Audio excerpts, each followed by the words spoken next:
तो चलिए दोस्तों शुरू करते हैं आज का ये वीडियो। और आज के वीडियो में हम लोग देखेंगे कंप्यूटर की मेमोरी से पूछे जाने वाले टॉप 30 एमसीक्यू जो कि आपके हर एग्जाम में यहाँ पे बार बार पूछे जाते हैं। और इस वीडियो के माध्यम से हम लोग पूरा कॉन्सेप्ट समझने वाले हैं कंप्यूटर मेमोरी का। ठीक है, तो एमसीक्यू के माध्यम से हम लोग कॉन्सेप्ट समझेंगे। इस वीडियो के अंत में आपको इसका पीडीएफ चाहिए रहेगा, तो इसके लिए आपको हमारे मोबाइल एप्लीकेशन को डाउनलोड करना पड़ेगा। इसका लिंक नीचे डिस्क्रिप्शन में प्रोवाइड कर दूंगा, वहां पे जाकर के इसका पीडीएफ आप लोग डाउनलोड कर सकते हैं। और साथ ही साथ इसी प्रकार के नोट्स के लिए आपको हमारे मोबाइल एप्लीकेशन को डाउनलोड करके रखना पड़ेगा। तो चलिए यहाँ पे हम लोग शुरू करते हैं आज का टॉपिक। और इसमें हम लोग देखेंगे कंप्यूटर मेमोरी को। इसमें पहला क्वेश्चन लेंगे। इसमें पूछा गया है एक बाइट में कितने बीट होते हैं। आपके ऑप्शन है 2 होते हैं, 4 होते हैं, 8 होते हैं और 16 होते हैं। देखिए ये बेसिक सा क्वेश्चन है और इसी क्वेश्चन से हम लोग बहुत सारे क्वेश्चन को यहाँ पे बनाने की कोशिश करेंगे। तो इसमें पूछा गया है आपसे कि एक बाइट में कितने बीट होते हैं। तो ऐसा क्वेश्चन पूछेगा तो आपका आंसर क्या हो जाएगा, यहाँ पे 8 बीट होते हैं। अब ये क्या चीज होता है इसको हम लोग समझते हैं। सबसे पहले मेमोरी में जो डेटा रहता है, मेमोरी में जो भी डेटा रहेगा, इस मेमोरी के डेटा को हम लोग यहाँ पे एक प्रकार के डेटा यानी कि हम लोग 0-1 के रूप में जानते हैं। किसके रूप में? 0-1 के रूप में जानते हैं। और यही कंप्यूटर की भाषा होती है जिसे हम लोग मशीन भाषा बोल देते हैं, या तो 0-1 की भाषा बोल देंगे। ठीक है, मशीन लैंग्वेज ये हो जाता है, यानी कि कंप्यूटर की लैंग्वेज हो जाता है। और कंप्यूटर केवल 0 या 1 को समझता है। अब ये 0 या 1 क्या होता है? तो 0 कहने का अर्थ है जो हम लोग लॉजिक लगाते हैं कंप्यूटर के सर्किट में, तो जब यहाँ पे जो सर्किट ऑफ रहेगा तो इसका अर्थ है कंप्यूटर क्या समझेगा, 0 समझेगा। और यदि 1 रहेगा तो इसको कंप्यूटर क्या समझेगा, आपका ऑन समझेगा। ठीक है, ऑन रहेगा मतलब इसको 1 समझेगा। तो एक बेसिक से लैंग्वेज को कंप्यूटर समझता है, इसके अलावा किसी भी लैंग्वेज को कंप्यूटर नहीं समझता है। तो जब कंप्यूटर किसी भी लैंग्वेज को नहीं समझता है तो सारे जो डेटा है जो कंप्यूटर के अंदर में यहाँ पे इनपुट कराए जाते हैं या प्रोसेस होता है या आउटपुट मिलता है, तो इन सभी डेटाओं को हमें किस फॉर्म में यहाँ पे डिवाइड करना पड़ेगा, 0-1 के फॉर्म में डिवाइड करना पड़ेगा। और इसको हम लोग बोल देते हैं आपका बाइनरी डिजिट। क्या बोलते हैं इसको? बाइनरी डिजिट बोलते हैं। और बाइनरी डिजिट में ये दो यहाँ पे अंक आते हैं 0 और 1, और यहीं से आपका बनता है बीट। क्या बनता है आपका? बीट। और बीट का पूरा नाम क्या होता है? बाइनरी डिजिट होता है। बीट का पूरा नाम क्या होगा? बाइनरी डिजिट होगा। यानी कि 0 को हम लोग बीट बोलेंगे और यहाँ पे 1 को भी क्या बोलेंगे हम लोग? बीट बोलेंगे। ठीक है, और दोनों एक साथ हो तो दोनों को 2 बीट हो जाएंगे। ये 1 बीट है, ये 1 बीट है। अब इसी प्रकार से इसमें हम लोग और आगे समझते जाते हैं। जैसे एग्जाम्पल 4, हमारे पास 1 है, 0 है, 1 है, 0 है, 1 है, 1 है। ठीक है, यहाँ से और उसके बाद फिर से 1 है और उसके बाद 0 है, कोई भी ले सकते हो आप लोग। और यहाँ से ये हो गया। तो इसमें हम लोग देख रहे हैं हमारे पास कितने बीट हैं। अगर इसमें हम लोग बीट निकालना चाहें तो इसमें हमारे पास बीट की संख्या कितनी है, तो बीट काउंट करेंगे तो हमारे पास 1 2 3 4 5 6 7 8, यानी कि ये कितने बीट हैं आपके, तो 8 बीट। कितने बीट है? 8 बीट। अब इस 8 बीट के समूह को हम लोग मिला करके क्या बोलते हैं, तो इसको बोलते हैं एक बाइट। क्या बोलते हैं? एक बाइट। और वही आपसे क्वेश्चन में पूछा गया है कि एक बाइट में कितने बीट होते हैं, तो 8 बीट होते हैं। और इसी एक बाइट या 8 बीट से आपका कंप्यूटर के अंदर बनता है एक कैरेक्टर। क्या बनता है आपका? एक कैरेक्टर बनता है। तो आपसे पूछ सकता है एक बाइट में कितने कैरेक्टर होते हैं, तो आप क्या बताओगे? एक कैरेक्टर बताओगे। ठीक है, अब ये तो समझ में आ गया। अब यहाँ से मैं इसको 4 और 4 के 2 डिवाइड कर देता हूँ। तो ये जो 4 बीट का समूह है ये क्या कहलाता है, तो ये जो 4 बीट का समूह है ये कहलाता है निबल। क्या कहलाएगा? निबल कहलाएगा। ठीक है, ये क्या कहलाएगा? निबल। और यहाँ से जो डिवाइड किया है ये भी क्या कहलाएगा आपका, तो यहाँ से ये भी क्या कहलाएगा? निबल कहलाएगा। यानी कि हम लोग क्या समझ रहे हैं, अगर हम लोग 4 बीट को मिला दें, कितने बीट को? 4 बीट को मिला दें तो ये क्या कहलाता है आपका? एक निबल कहलाता है। क्या कहलाएगा? एक निबल यहाँ पे कहलाता है। तो इतनी सी छोटी सी बात आपको समझ में आ गई होगी। तो अगर मेमोरी का यहाँ पे सीक्वेंस देखें तो सबसे छोटी इकाई बीट, उसके बाद यहाँ से क्या बनते हैं? निबल। क्या बनेंगे आपके? निबल। और निबल के बाद क्या बनते हैं? बाइट। और बाइट के बाद अगर हम लोग क्या कर दें, आपके 1024 बाइट को हम लोग मिला दें, 1024 बाइट को मिला दें तो ये क्या बनता है आपका? किलो बाइट बनता है, जिसे हम लोग शॉर्ट फॉर्म में क्या बोलते हैं? केबी। केबी के बाद आपका एमबी, एमबी के बाद जीबी, इस प्रकार से आपका बनता है। तो इतना फैक्ट आपको इसमें याद रखना है। ठीक है, इसका आंसर क्या हो जाएगा? 8 हो जाएगा। अगला क्वेश्चन को यहाँ पे हम लोग देखते हैं। नेक्स्ट क्वेश्चन क्या है, तो नेक्स्ट क्वेश्चन क्या बोला है? पी रोम का पूरा नाम बताना है। अब आप कमेंट में बताते जाओ कितने आपके क्वेश्चन सही हो रहे हैं, मेरे साथ में आपको बनाते जाना है। पी रोम का पूरा नाम क्या होता है, तो पी रोम क्या है, तो यह एक प्रकार की मेमोरी है जो कि रोम का हिस्सा होता है, रोम का भाग होता है, यानी कि रोम के प्रकार होते हैं। और इसी से हमें इसका फुल फॉर्म देखना है। तो पी रोम का पूरा नाम क्या हो जाएगा? Programmable read only memory. आपको रोम का तो पता है, रोम का क्या होता है आपका, रीड ओनली मेमोरी होता है, लेकिन पी फॉर क्या होगा, प्रोग्रामेबल रीड ओनली मेमोरी होता है। अब ये जो रोम होता है इसके कितने प्रकार होते हैं, तो इसके 3 प्रकार होते हैं। कितने प्रकार, 3 प्रकार। इन्हें 3 प्रकार में कौन कौन सा, तो एक तो आता है आपका पी रोम, जिसका पूरा नाम क्या हो जाएगा, प्रोग्रामेबल रीड ओनली मेमोरी। दूसरा क्या आ जाता है आपका ईपी रोम, यानी कि erasable programmable read only memory. और तीसरा क्या हो जाता है, तो इसको बोलते हैं डबल ईपी रोम। क्या बोलते हैं इसको, डबल ईपी रोम। इसका पूरा नाम लिखना electronic erasable programmable read only memory. ठीक है, इसको हम लोग बारी बारी समझेंगे। यहाँ पे फुल फॉर्म पूछा गया है, इस प्रकार से आपको पूरा नाम पूछा जाता है। अगला क्वेश्चन यहाँ पे देखेंगे, रैम किस प्रकार का मेमोरी है, तो रैम के बारे में बताना है। यहाँ पे ऑप्शन है आपके अस्थायी, ऑप्शन बी है स्थायी, केवल पढ़ने योग्य, केवल लिखने योग्य। तो होता क्या है एक्चुअल में हम लोग समझते हैं, जब हम लोग किसी कंप्यूटर पे काम कर रहे होते हैं तो काम हम लोग किसमें करते हैं, तो इसमें बने रहते हैं एप्लीकेशन, यानी कि एप्स, जिसे हम लोग बोलते हैं सॉफ्टवेयर। क्या बोलते हैं, सॉफ्टवेयर। अब जब हम लोग इस सॉफ्टवेयर को कंप्यूटर में क्या करते हैं, इंस्टॉल करते हैं, तो ये जो सॉफ्टवेयर कंप्यूटर के अंदर में इंस्टॉल किया जाता है तो इसको आपके हार्ड डिस्क में रखा जाता है। किस में रखा जाता है, हार्ड डिस्क में रखा जाता है। लेकिन जब इस पे वर्क करना रहता है, यानी कि इसको हमें काम में यूज में लाना रहता है, तो यूज में लाने के बाद इसको हार्ड डिस्क से उठा करके हम लोग किस में ले जाते हैं, तो इसको हम लोग रैम के अंदर लोड कर देते हैं। और रैम में ये तब तक चलता है जब तक इसमें हम लोग काम करते हैं। ठीक है, अब ये जो रैम है ये आपका अस्थायी मेमोरी है। कैसी मेमोरी है, अस्थायी मेमोरी है, जिसको इंग्लिश में बोलते हैं वोलाटाइल मेमोरी है। कैसी मेमोरी आपकी, वोलाटाइल मेमोरी है। ठीक है, वोलाटाइल मतलब क्या होता है, अस्थायी। अस्थायी कहने का आशा है इसमें जब तक आप करंट दोगे, करंट सप्लाई करोगे, तब तक ये डेटा को क्या करेगा, यहाँ पे अपने अंदर स्टोर करके रखेगा। जैसे ही आप करंट सप्लाई बंद कर दोगे तो इसमें जो डेटा है वो क्या हो जाएगा, हट जाएगा। इसीलिए इसको हम लोग क्या बोलते हैं, इसको अस्थायी मेमोरी कहेंगे। तो इसका आंसर क्या हो जाएगा, अस्थायी मेमोरी हो जाएगा। नेक्स्ट यहाँ पे देखेंगे, एसएसडी किस तकनीक पर आधारित है, magnetic disk, flash memory, optical disk, EPROM. तो अब यहाँ पे आपको बताना है कि एसएसडी, सबसे पहले तो एसएसडी जब भी पकड़ोगे, एसएसडी का पूरा नाम क्या होता है, तो यहाँ पे लिख लेना बच्चा, इसका पूरा नाम हो जाएगा सॉलिड स्टेट ड्राइव। इसका पूरा नाम क्या होता है आपका, सॉलिड स्टेट ड्राइव होता है। ठीक है, तो यहाँ पे इसका पूरा नाम लिखना सॉलिड स्टेट ड्राइव होता है। अब ये किस प्रकार की मेमोरी है, तो हम लोग जब मेमोरी पढ़ेंगे तो मेमोरी को 2 हिस्सों में डिवाइड कर देंगे। कितने हिस्सों में, 2 हिस्सों में यहाँ पे डिवाइड कर देंगे।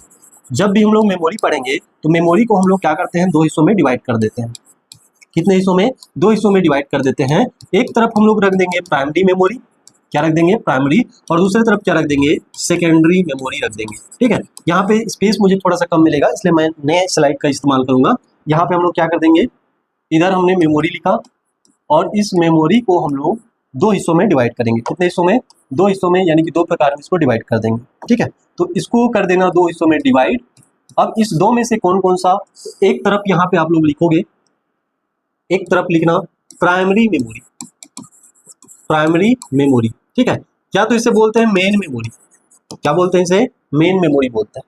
इधर आप लोग क्या करोगे, इसको रखोगे सेकेंडरी मेमोरी, सेकेंडरी मेमोरी, या इसे बोलते हैं ऑक्सिलरी मेमोरी, ऑक्सिलरी मेमोरी। ठीक है, प्राइमरी मेमोरी, मेन मेमोरी। ठीक है, अब इस प्राइमरी मेमोरी को फिर से हम लोग 2 भागों में डिवाइड कर देंगे। कितने भागों में, 2 भागों में डिवाइड कर देंगे। तो एक तरफ हमें मिलेगा वोलाटाइल यानी कि अस्थाई, और दूसरी तरफ मिलेगा नॉन वोलाटाइल यानी कि स्थायी मेमोरी,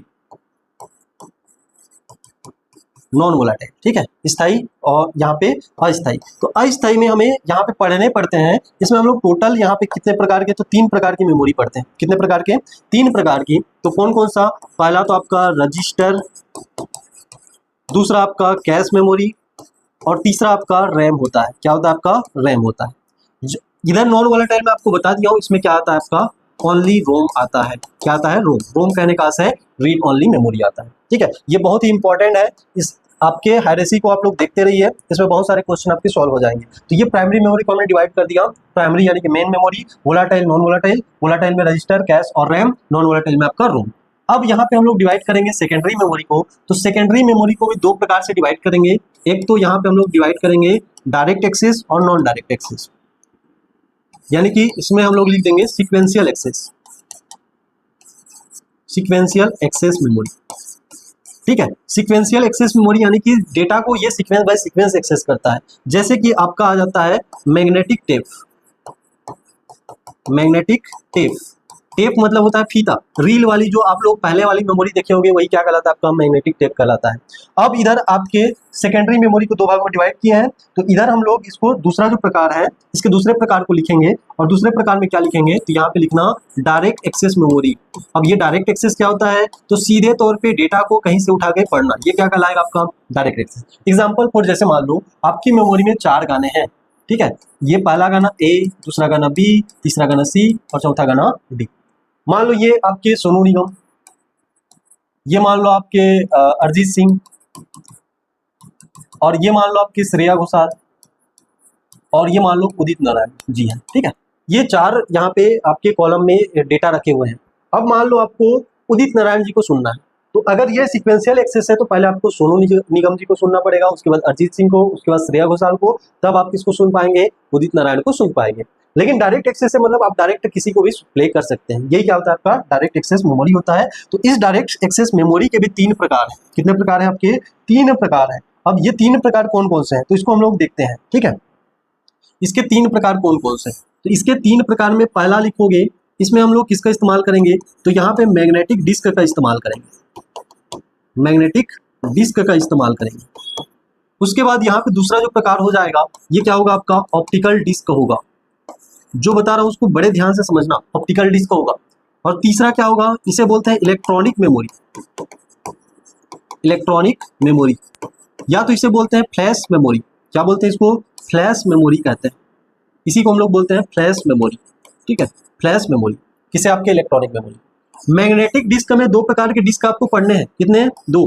एक तो आपका डिस्क यदि लचीला है तो इसको बोलेंगे फ्लॉपी, फ्लॉपी डिस्क, ठीक है। ये कौन सा आपका फ्लॉपी डिस्क पहले यूज होता था। अगर इसका डिस्क हार्ड है तो इसको बोलेंगे हार्ड डिस्क। क्या बोलेंगे इसको, हार्ड डिस्क कहेंगे। ऑप्टिकल डिस्क में क्या रहेगा, तो ऑप्टिकल मतलब लेजर या लाइट, तो लेजर या लाइट से चलने वाले जो डिस्क हैं जैसे कि आपका CD, DVD, BRD, ठीक है। उसके बाद यहाँ पे आपका HVD, ये सब क्या कहलाते हैं आपके, तो ये कहलाते हैं ऑप्टिकल डिस्क। अब मेन यहाँ पे आ जाएगा इलेक्ट्रॉनिक मेमोरी, जिसे हम लोग फ्लैश मेमोरी बोलते हैं, यानी कि इसमें इलेक्ट्रॉनिक तरीके से हम लोग डेटा को रीड राइट करते हैं। तो जब इलेक्ट्रॉनिक मेमोरी की बात करेंगे तो इसमें आप लोग लिख सकते हो क्या क्या, pen drive, memory chip, memory chip जो पहले हम लोग यूज करते थे मोबाइल में, ठीक है, छोटा चिप आता था मेमोरी के लिए, स्टोरेज के लिए। और तीसरा आपका SSD, क्या आपका SSD। तो अब इस क्वेश्चन में क्या पूछा है, देखो कितने अंदर से क्वेश्चन पूछा है उसको आपको बताना है। SSD कौन से प्रकार का मेमोरी है, तो इलेक्ट्रॉनिक मेमोरी है, फ्लैश मेमोरी है, डायरेक्ट एक्सेस मेमोरी है और सेकेंडरी मेमोरी है। अब ऑप्शन के हिसाब से आप इसको बताना है। मैग्नेटिक डिस्क तो नहीं है, ऑप्टिकल डिस्क भी नहीं है, EPROM भी नहीं है, ये कौन सा आपका, तो फ्लैश मेमोरी है। कौन सा आपका, फ्लैश मेमोरी। देखिए एक आगे हम लोग पढ़ेंगे डबल EPROM, तो ये अगर ऑप्शन में डबल EPROM भी रहेगा तो भी आपको यहाँ पे आंसर लेना है, क्योंकि डबल EPROM में क्या है, electrically erasable programmable read only memory, यानी कि डेटा को इलेक्ट्रॉनिक तरीके से हम लोग क्या करते हैं, रीड राइट करते हैं, और यही क्या कहलाता है, फ्लैश टेक्निक कहलाता है। तो इसे हम लोग फ्लैश मेमोरी भी कह देते हैं। तो हो सकता है आपको फ्लैश मेमोरी ना मिले, क्या मिले आपको, EPROM मिले, तो वहाँ पे SSD को क्या लगाना है, आपको EPROM लगाना है, ठीक है। चलिए इसका आंसर क्या हो जाएगा, option number b, flash memory हो जाएगा। अगला क्वेश्चन यहाँ पे देखते हैं। अगला क्वेश्चन यहाँ पे हम लोग देखेंगे, ब्लू रे डिस्क की अधिकतम क्षमता कितनी होती है, ब्लू रे डिस्क की अधिकतम क्षमता। तो यहाँ पे ये ब्लू रे डिस्क क्या है, अभी मैंने बताया है, इसे शॉर्ट फॉर्म में क्या बोलते हैं, BRD बोलते हैं। और BRD मतलब कौन सा, तो ऑप्टिकल मेमोरी। कौन सा मेमोरी, ऑप्टिकल डिस्क मेमोरी, ठीक है, ऑप्टिकल डिस्क होता है। और ऑप्टिकल डिस्क में हम लोग क्या क्या पढ़ते हैं, तो इधर सबको लिख लेना। यहाँ पे हम लोग पढ़ते हैं CD, उसके बाद पढ़ते हैं DVD, उसके बाद पढ़ते हैं हम लोग BRD, उसके बाद पढ़ते हैं HVD। क्या पढ़ते हैं इसको, HVD। तीनों चारों की क्षमता को मैं लिख देता हूँ, 4 प्रकार के यहाँ पे मेमोरी पढ़ोगे ऑप्टिकल डिस्क में। तो ऑप्टिकल डिस्क में CD की क्षमता MB में होती है, ये 700 से लेकर के यहाँ पे 800 MB तक इसका साइज रहता है, ठीक है। और DVD की पूछेगा तो DVD का आपको बताना है, ये GB में चला जाता है, ठीक है, ये आपके GB में चला जाता है, GB में आपको यहाँ पे मिल जाएगा। BRD पूछेगा तो BRD आपका 25 GB से लेकर के आपके 50 GB तक होता है। अगर 2 लेयर है तो यहाँ पे 50 GB, 1 लेयर है तो 25 GB, तो यहाँ तक हो सकता है, ठीक है। और ये अभी वर्तमान में जो BRD आ रहे हैं ये 128 GB तक भी हो सकते हैं, ठीक है। और ये HVD किस में रहता है, आपके TB में रहता है, किस में रहता है आपका, TB। तो यहाँ पे जो डीवीडी है ये 4.7 जीबी में रहता है और मैक्सिमम कितना रहता है 8.5 जीबी रहता है। इसका साइज यहाँ पे आप लोगों को देखना है। चलिए देखते हैं, ये डीवीडी का साइज हो गया, डीवीडी ये आपका, ये भी डीवीडी का साइज होगा। अगर सिंगल लेयर है तो 4.7, डबल लेयर तो 8.5 जीबी। अब बचा 17 जीबी और 25 जीबी, तो 25 जीबी से अधिक ही होता है, इसलिए हमारे पास जो ऑप्शन है इसमें क्या हो जाएगा आपका 25 जीबी से 128 जीबी। हो सकता है 128 की जगह आपको 50 जीबी भी देखने को मिल जाए। चलो, हार्ड डिस्क के किस भाग में डेटा को पढ़ने लिखने का कार्य होता है? तो इसमें ट्रैक ऑप्शन दिया है, सेक्टर दिया है, रीड राइट हेड दिया है, प्लेटर दिया है। अब ये सब क्या चीज़ है इसको मैं समझाता हूँ। जब भी हम लोग हार्ड डिस्क देखेंगे तो ऊपर से ये बाहरी कठोर धातु से बना होता है, अंदर में एक डिस्क पाया जाता है और ये डिस्क आपका हार्ड रहता है, इसलिए इसका नाम क्या पड़ा, हार्ड डिस्क पड़ा। इसमें हम लोग मैग्नेटिक लेप लगा देते हैं, ठीक है, मैग्नेटिक लेप यानी कि आयरन ऑक्साइड का लेप लगाते हैं और इसी कारण ये क्या कहलाता है आपका मैग्नेटिक डिस्क कहलाता है। ठीक है, ये चीज समझ में आया।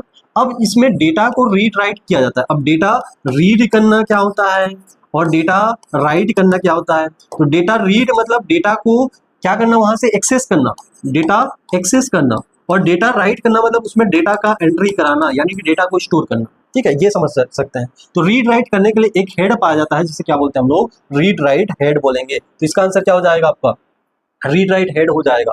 अब यहाँ से ये ट्रैक और सेक्टर क्या होते हैं? तो ये जो डिस्क है, ये जो डिस्क आपको दिख रहा है, ये और गोल हिस्सों में यहाँ पे डिवाइडेड रहता है।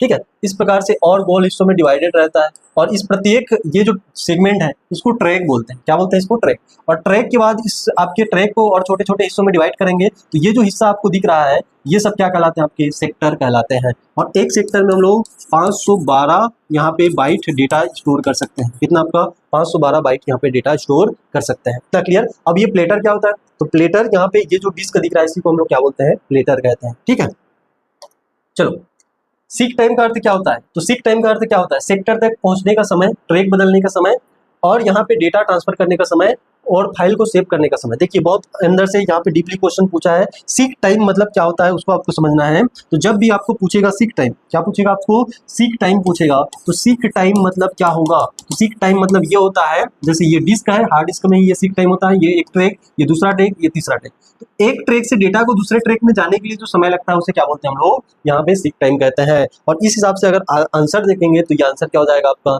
ट्रैक बदलने के लिए लगा समय। चलो नेक्स्ट क्वेश्चन देखते हैं। डीवीडी में डेटा पढ़ने के लिए किस लेजर का उपयोग होता है? आपके ऑप्शन है ब्लू वायलेट लेजर, ठीक है, infrared laser, green laser, ultra violet laser. तो देखो जो आपका यहाँ पे ब्लू वायलेट लेजर है ये बीआरडी में यूज होता है। इंफ्रारेड यानी कि ये आपका रेड लाल रंग के लेजर का इस्तेमाल किसमें होता है? तो ये डीवीडी में होता है। किसमें होता है? आपके डीवीडी में। इसलिए आंसर क्या हो जाएगा आपका, ऑप्शन नंबर बी हो जाएगा। तो एक एक क्वेश्चन आपको बहुत सारे क्वेश्चन को सॉल्व करने में मदद करेगा। फ्लॉपी डिस्क की सबसे बड़ी क्षमता क्या है? तो फ्लॉपी डिस्क हमेशा आपके एमबी में रहता है। किसमें रहता है आपका, एमबी में। तो केबी वाला तो नहीं होगा, ठीक है, ये आपके 1.44 एमबी तक रहता है इसका। और अधिकतम आपका मैक्सिमम कितना हो सकता है, 2.88 एमबी हो सकता है। इस हिसाब से अगर देखेंगे तो इसमें अगर 2 लेयर है तो ये हम लोग का आंसर हो जाएगा ऑप्शन नंबर सी। तो यहाँ पे आप लोग क्या लगाओगे, ऑप्शन नंबर सी लगा के आना ऑप्शन में। ठीक है, चलो, वर्चुअल मेमोरी का मुख्य उद्देश्य क्या है? अब ये वर्चुअल मेमोरी क्या होता है?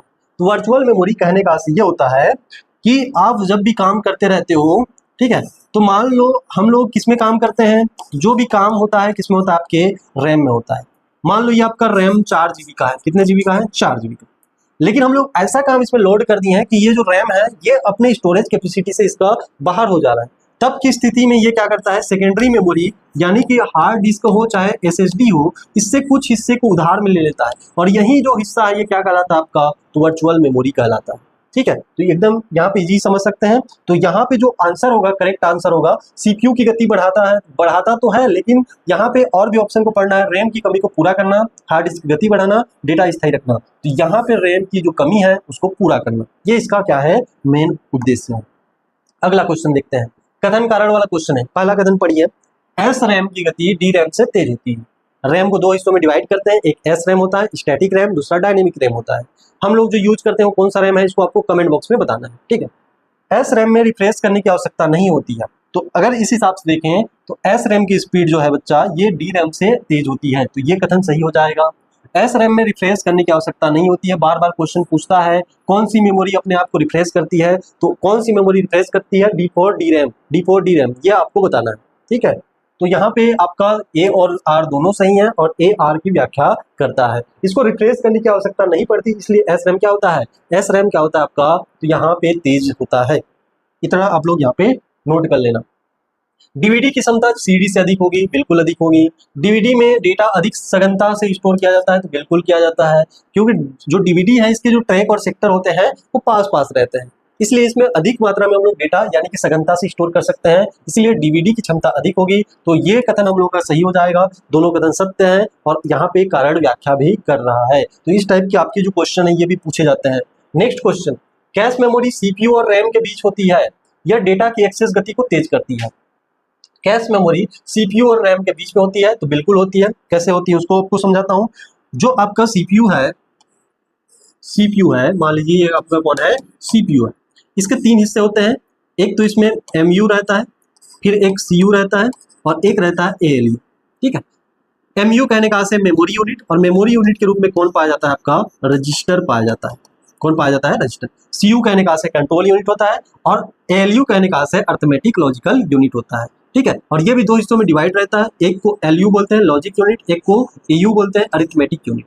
तो जब भी हमें अरिथमेटिक कैलकुलेशन करना है कौन काम करेगा, एयू काम करेगा, और जहां पे लॉजिक लगाना है वहां पे कौन काम करेगा, तो एलयू काम करेगा, यानी कि लॉजिक यूनिट काम करेगा। जैसे एग्जांपल 4, 2 और 4 में कौन बड़ा है, तो ये किसका काम है, आपके एलयू का बड़ा है, और 2 + 4 करना है तो ये किसका काम है, आपके एयू का काम है। ये क्लियर हो गया। लेकिन इस कैलकुलेशन को ये जो एलयू है तब प्रोसेस कर पाता है जब ये डेटा कहाँ पे स्टोर होता है, आपके रजिस्टर में स्टोर किया जाता है। इसमें रजिस्टर में। और अभी कुछ समय पहले मैंने आपको बताया है, आप जो भी इनपुट कराओगे, मान लो यहाँ पे ये हार्ड डिस्क सेकेंडरी मेमोरी का इस्तेमाल करेंगे। मान लो मैंने इसको कमांड दिया 2 + 4, तो ये सबसे पहले यहाँ पे सेव होगा आपके हार्ड डिस्क में। अब जब इस पे कार्य करना चालू करेगा आपका एलयू, तो इस डेटा को उठा के हम लोग कहाँ पे डाल देंगे, तो यहाँ पे रैम में डाल देंगे। इसमें डाल देंगे रैम में, यानी कि जो भी हम लोग प्रोसेस कर रहे हैं वो कहाँ पे होता है, आपके रैम के अंदर होता है। इसलिए रैम को हम लोग क्या बोल देते हैं, इसको वर्किंग मेमोरी बोल देते हैं। क्या बोल देंगे इसको, वर्किंग मेमोरी ऑफ कंप्यूटर या सीपीयू। सीपीयू का वर्किंग मेमोरी किसे कहा जाता है, रैम को कहा जाता है।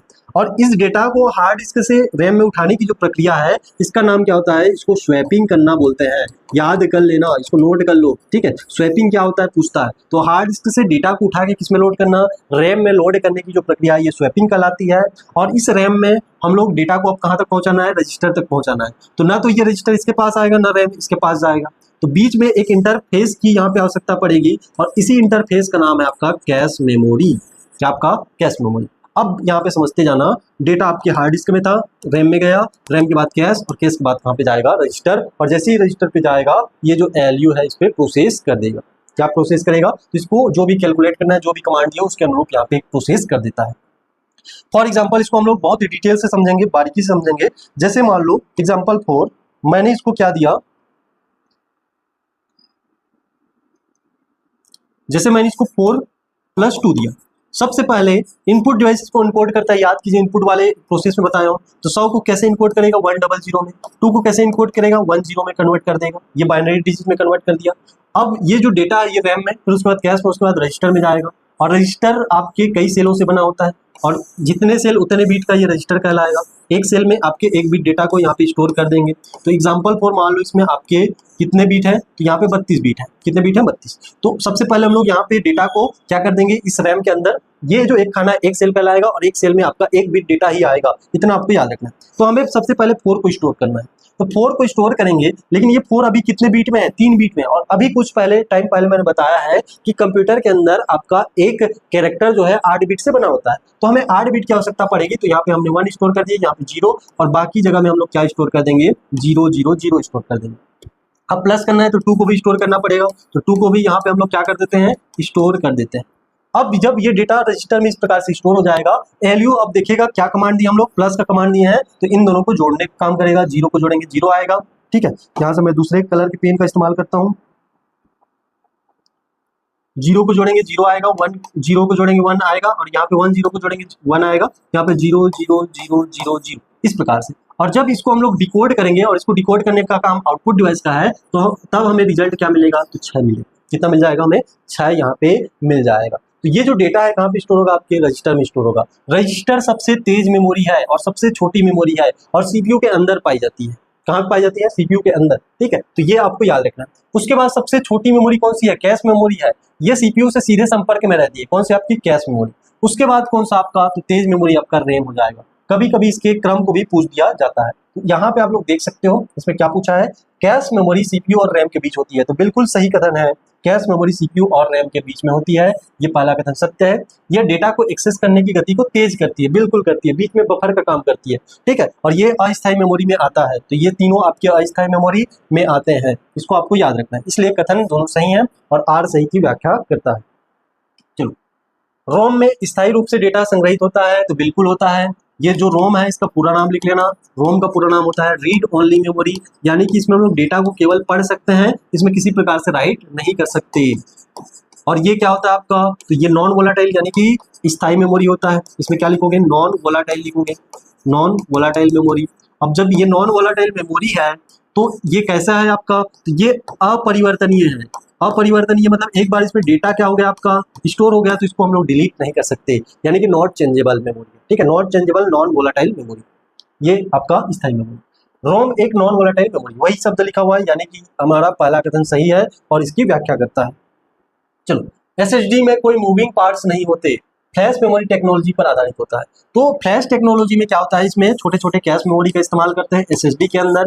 जैसे हार्ड डिस्क और एसएसडी में क्या डिफरेंस है बोलेगा, तो हार्ड डिस्क में आपका गोल्ड डिस्क होता है जो घूमता है, ठीक है। घूमता है मतलब इसको इलेक्ट्रिसिटी कंज्यूम करने की आवश्यकता पड़ती है, इसलिए ये स्लो होता है। कौन सा? आपका हार्ड डिस्क। लेकिन एसएसडी में आपके छोटे छोटे कैश मेमोरी रहते हैं जो जिसमें आपके मूविंग पार्ट्स नहीं होते, डायरेक्ट यहाँ पे एक्सेस कर सकते हैं। तो ये फ्लैश टेक्नोलॉजी पे बना होता है। तो दोनों यहाँ पे सही है और कथन कारण की यहाँ पे व्याख्या करता है। चलो, अब जिसमें आपको बताना है, अभी मैंने कुछ समय पहले बताया है, सबसे तेज मेमोरी कौन सी है? दिए गए ऑप्शन के अनुसार आपको बताइए सबसे तेज मेमोरी कौन सी है? कैश मेमोरी, रोम और रैम और हार्ड डिस्क। तो अभी मैंने क्या बताया है, अगर ऑप्शन में रजिस्टर होता है तो रजिस्टर लेते, लेकिन यहाँ पे नहीं है तो हमें क्या लेना पड़ेगा? कैश मेमोरी लेना पड़ेगा। नेक्स्ट क्वेश्चन, ईपी रोम को कैसे मिटाया जाता है? तो ईपी रोम को कैसे मिटाएंगे? बिजली से, ठीक है, अल्ट्रावायलेट किरणों से, लेजर से, चुंबक से। तो ईपी रोम का पहले पूरा नाम लिख लेना, erasable programmable read only memory. इसका पूरा नाम क्या हो जाएगा? इरेजिबल प्रोग्रामेबल, फिर रोम का पूरा नाम लिख लेना, read only memory, read only memory. अब ये जो ईपी रोम है, ठीक है, ये जो ईपी रोम है इसमें हम लोग अल्ट्रावायलेट किरणों का इस्तेमाल करते हैं, यूवी रे का इस्तेमाल करते हैं। किसका इस्तेमाल करेंगे? यूवी अल्ट्रावायलेट का इस्तेमाल करेंगे। इसलिए इसका एक और नाम दे देते हैं, इसको यूवी एपी रोम बोल देते हैं। क्या बोलते हैं इसको? यूवी ईपी रोम बोल देते हैं। ये आपका एक और नाम यहाँ पे हो जाएगा, यूवी ईपी रोम। ये आपको याद रखना है। नेक्स्ट क्वेश्चन यहाँ पे देखते हैं, डबल इसके नाम में जुड़ा है इलेक्ट्रिकली इरेजिबल प्रोग्रामेबल मेमोरी, यानी कि इलेक्ट्रिकली इसको मिटाएंगे, मतलब इसमें किसका इस्तेमाल करेंगे हम लोग? बिजली का इस्तेमाल करेंगे। तो इसमें आप लोग ऑप्शन लगाओगे बिजली से।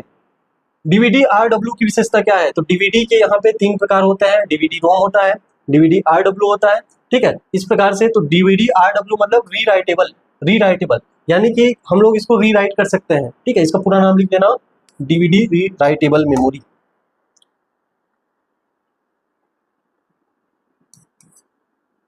डीवीडी का पूरा नाम, ठीक है, पहले तो डीवीडी का पूरा नाम पूछेगा। तो डीवीडी का पूरा नाम क्या होता है आपका? तो डीवीडी का पूरा नाम यहाँ पे लिखोगे, डीवीडी का पूरा नाम क्या हो जाएगा? तो digital versatile disc, digital versatile disc. कभी कभी ऑप्शन में आपको वीडियो डिस्क भी मिलता है, वर्साटाइल डिस्क। आरडब्ल्यू क्या होगा? तो रीराइटेबल होता है, रीराइटेबल होगा, यानी कि बार बार इसमें हम लोग लिख सकते हैं। तो कई बार लिखा जाता है और पढ़ा जाता है, ठीक है। तो इसका आंसर क्या हो जाएगा आपका? कई बार लिखा जाता है और पढ़ा जाता है। चलो, नेक्स्ट क्वेश्चन यहाँ पे देखेंगे, हार्ड डिस्क का आरपीएम मापता है। हार्ड डिस्क का आरपीएम क्या मापेगा? तो आरपीएम कहने का आशय होता है राउंड पर मिनट। क्या होगा आपका? राउंड पर मिनट। जो हार्ड डिस्क होता है, जो हार्ड डिस्क में डिस्क होता है, ये गोल्ड डिस्क, ये करंट से मूव होता है, ठीक है, इसलिए इसमें मैग्नेट का इस्तेमाल करते हैं और इसी मैग्नेट के थ्रू इसमें डेटा को स्टोर किया जाता है। ये आपके ट्रैक और सेक्टर में बटे होते हैं, ये गोल गोल घूमते रहता है और इसका जो रीड राइट हेड है वो आपके दोनों तरफ लगा होता है प्लेट के, और वहां से डेटा को रीड करता है। तो 1 मिनट में कितने राउंड लगा रहा है, ये क्या कहलाता है? इसका आरपीएम कहलाता है, यानी कि प्लेटर की घूमने की गति को बताता है। किसको बताएगा? प्लेटर जो घूम रहा है इसकी गति को बताएगा। चलो, बफर का क्या तात्पर्य है? तो बफर एक प्रकार की अस्थायी भंडारण वाली मेमोरी है। बफर कहने का से क्या होता है? अस्थायी, यहाँ पे स्टोर करना। ब्लू रे डिस्क में डेटा पढ़ने लिखने के लिए कौन सा लेजर का इस्तेमाल होता है तो ब्लू रे यानी कि ब्लू वायलेट लेजर का इस्तेमाल करेंगे। इंफ्रारेड आपके CD DVD में यूज होते हैं। किस मेमोरी में स्टोर डेटा बिजली जाने पर मिट जाता है? तो बिजली जाने पे कौन सा मिट जाएगा आपका? रैम में मिट जाएगा। रैम में डेटा अस्थायी तौर पे स्टोर किया जाता है। फ्लैश मेमोरी किसका उदाहरण है? तो फ्लैश मेमोरी डबल EPROM का उदाहरण है। ये सब चीजें मैं पहले भी बता चुका हूँ, यहाँ से आप शुरू में देखे होंगे। एक टीबी किसके बराबर होगा? तो आपके ऑप्शन है 1024 GB, उसके बाद 1000 GB, उसके बाद 512 GB, उसके बाद 2028 GB। तो यहाँ से आप लोग लिख लो, पहले तो आपका आता है बीट, बीट कहने का से 0 या 1, उसके बाद आता है बाइट, बाइट सॉरी निबल आएगा, यहाँ पे निबल लिखना, एक निबल लिखना, और एक निबल में कितने बीट? तो 4 बीट लिखना, ये 4 बीट हो जाएगा। उसके बाद एक बाइट होता है, एक बाइट में 2 निबल और 8 बीट हो जाएगा। अब उसके बाद 1 किलोबाइट होता है, तो 1 किलोबाइट में 1024 बाइट होता है। उसके बाद आपका 1 MB होता है, 1 MB में 1024 KB होगा। उसके बाद आपका 1 GB होता है, 1 GB में 1024 यहाँ पे MB होगा। उसके बाद 1 TB होता है, तो 1 TB यानी कि टेराबाइट, इसमें 1024 GB होगा। उसके बाद 1 TB होता है, पेटाबाइट होता है, ठीक है। तो 1 TB में 1024 TB होगा। इस प्रकार से हम लोग देखते हैं। तो यहाँ पूछा है 1 TB में, तो इसका आंसर आप लोग क्या बताओगे? 1024 GB बताओगे। नेक्स्ट क्वेश्चन यहाँ पे देखेंगे, स्मार्ट कार्ड में डेटा स्टोर करने के लिए उपयोग किया जाता है मैग्नेटिक स्ट्रिप का, ठीक है, इंटीग्रेटेड सर्किट का, ऑप्टिकल लेंस का, और उसके बाद हार्ड डिस्क का। तो स्मार्ट कार्ड में हम लोग किसका इस्तेमाल करते हैं? स्मार्ट कार्ड यानी कि जो ATM कार्ड है उसमें मैग्नेटिक स्ट्रिप रहता है, जो काले रंग की पट्टी रहती है उसमें मैग्नेटिक स्ट्रिप रहता है। ये आप लोगों को यहाँ पे याद रखना है। प्राइमरी मेमोरी का उदाहरण है, प्राइमरी मेमोरी का उदाहरण कौन सा है? तो प्राइमरी मेमोरी में क्या आता है आपका? रैम आता है, इसको मैं बता चुका हूँ। चलो नेक्स्ट क्वेश्चन, सेकेंडरी मेमोरी का उदाहरण है। तो सेकेंडरी मेमोरी में आपका क्या आएगा? हार्ड डिस्क आएगा, वो भी मैग्नेटिक मेमोरी के अंदर आएगा। इतना आपको याद रखना है। CDRW में RW का अर्थ क्या होता है? तो RW का अर्थ होता है रीराइट। क्या होता है आपका? रीराइट करना, रीराइटेबल। लास्ट क्वेश्चन यहाँ पे हम लोग देखेंगे, रजिस्टर मेमोरी का स्थान है। ये बहुत इंपॉर्टेंट क्वेश्चन है, किसके अंदर पाया जाता है? आपके CPU के अंदर पाया जाता है। तो इस प्रकार से हमने देखा मेमोरी से हमने जो बार बार आपके एग्जाम में क्वेश्चन पूछे जाते हैं, उन सभी क्वेश्चनों को इस वीडियो के माध्यम से हमने कवर किया है। यदि किसी प्रकार से आप डाउट में है तो आप नीचे कमेंट बॉक्स में अपना कमेंट छोड़ सकते हैं, अपना सुझाव छोड़ सकते हैं। इसके बाद यहाँ से आपके कमेंट के आधार पर हम अपने आप को अपडेट करने की कोशिश करेंगे। इसका PDF हमारे मोबाइल एप्लीकेशन में मिल जाएगा। मोबाइल एप्लीकेशन का लिंक नीचे डिस्क्रिप्शन में प्रोवाइड कर दूंगा, वहां से आप लोग इसको डाउनलोड कर सकते हैं। और आप कंप्यूटर को बहुत अच्छे से समझना चाहते हैं या पढ़ना चाहते हैं तो यहाँ से एक बैच लिख लेना। ये बैच जो है ये आपके 15 अगस्त से चालू होने वाला है, 16 अगस्त को चालू हो जाएगा। 15 अगस्त को यहाँ पे खास ऑफर के तहत आपका 16 अगस्त को स्टार्ट करेंगे।